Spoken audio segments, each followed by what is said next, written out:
Sport tonight, we were at the recent Festival of Speed at Teretonga where we profiled Denny Holmes' 1973 McLaren M23. Well, Denny Holmes drove this in 1973. It was new in 1973, and he drove for all of that year, and the second year in 74 he drove another McLaren, and Mike Harwood drove this one. So the only two people that have ever raced this car is Holm and Harwood.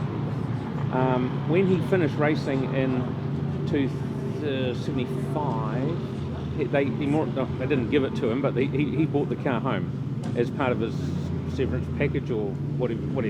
It ended up in New Zealand. Sat on the wharf in Auckland for a while because people were discussing its ownership, whether customs, whether he paid for it or whether he got it given to him or whatever, got a bit messy. And then he just raced it at demonstration events. And from what I hear, there is a book that you can get, and it tells you all the races it's ever done, whether it had an accident or whatever. Some people say it had a big prang at Monaco, but it wasn't actually this chassis.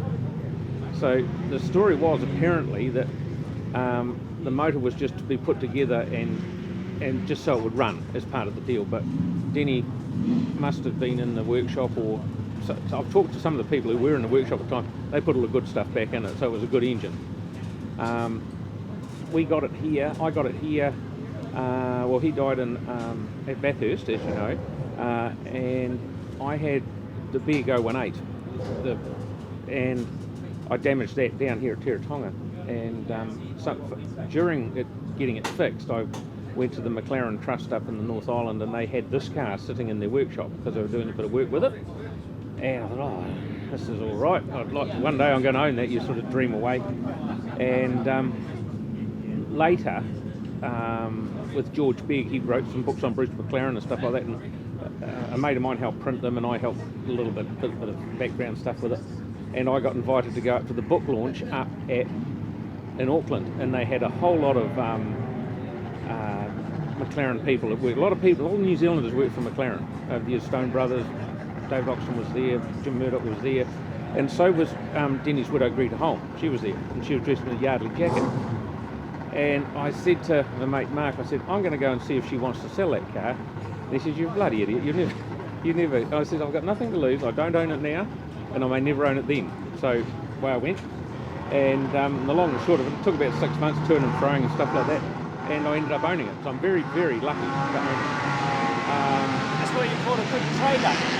Pardon? That's what you call a good trader. A good trader, yeah. And I was lucky enough to sell the big to Noel Atley down here in Invercargill, and he looked after that for a number of years, and that's all good. But it's bloody good because it's taken us. The big took us all over New Zealand and a lot of Australia. This has taken us to. I've been to Sweden, to Anderstorp, and raced there where Denny won the only Grand Prix won. He beat Ronnie Peterson in the last lap because he had a flat tyre, and they treat you like bloody royalty up there. It's great. We've been to Magny-Cours in France. We've been Brands Hatch, mainly because a good friend of mine, Frank Lyons, in the UK, travels around and takes me with him, so to speak. So I'm very lucky. So it's taken me to lots of places, and the sort of the deal I had with, no, not the deal, but the discussions I had with Greta Holm when I bought it, it was that it shouldn't sit in a museum. It should be out for people to see it, and you don't want to go out and flog it to death because it's only one of them. It's the first one they made out of 13. It's the first one, and so it's just let people see it, let people hear it, and that sort of thing, and sort of don't go mad. Because when I had the big prang and the big here, you don't want to do that. You don't want to do that to this. Is it still pretty much in original condition? Yes. Engine-wise? When all the transfers on the side and that, they're hand painted in 1973. So when we redid it, we masked around those, and they're still the original ones. And all we've done is repainted the white and the orange, and more or less everything else. The good thing about it was when Denny had it, he bought it here and just used it a number of times, but not a lot. Whereas some of the other cars were sold off and they were raced within an inch of their lives. So, and like Paddy's Axe with 10 new heads and 5 new handles. But whereas this has been very, very rich, very rich. The amazing thing about it is today a Formula 1 car would last one season, but this race for several. Oh yeah. Well, M23s I think went from 73 to 77. So, and James Hunt and Emerson Fittipaldi, we went to, one thing we did which was good, we went to the, just before the A1 Grand Prix, we went to Taupo, and Emerson Fittipaldi drove this car.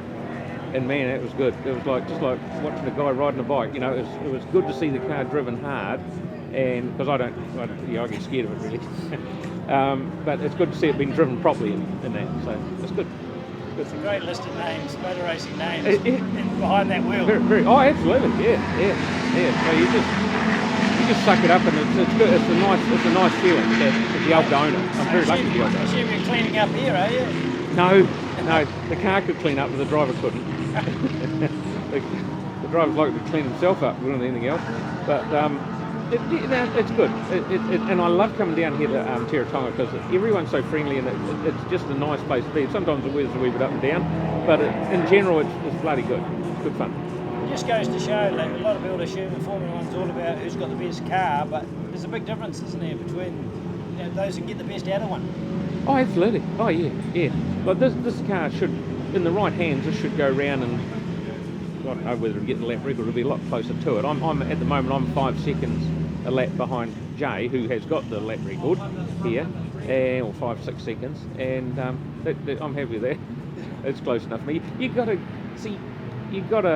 do a lot of training. I drive this 3 times a year, and I think I'm clever. We do an 8-lap race and think we're Christmas.